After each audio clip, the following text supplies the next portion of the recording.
আর এটা দিয়েছি আমার দেওর, আমার হাজবেন্ডকে।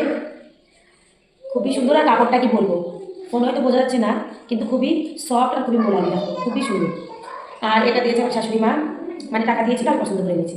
দুটো একই, শুধু কালার আলাদা আর প্রাইসটা আলাদা। আর আমি দিয়েছি, আরে ও, এটা দিয়েছি আমার শাশুড়ি মাকে আমি শাড়ি, আমি বলতে আমার হাজব্যান্ড, আমি পছন্দ করে এনে দিয়েছি। এই যে শাড়িটাও কিন্তু খুবই সুন্দর, কালারটা আমার স্পেশালি কালারটা বেশি সুন্দর, আমরাও করতে পারবো। আর এই কুর্তিটা দিয়েছি আমি 3 পিস সিম্পলের মধ্যে নিয়েছি। এই যে এটা কুর্তি অনেকটা লং, সাথে প্যান্ট, আর ওড়না।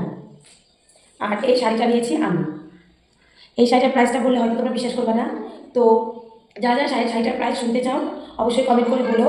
শাড়িটা কিন্তু খুবই সফট, বোঝা যাচ্ছে না হয়তো, কিন্তু খুবই সফট। তো তোমাদের কাপড়গুলো কেমন লাগলো অবশ্যই কমেন্ট করে বলো। তারপর ভিডিওটা আজকে এখানে।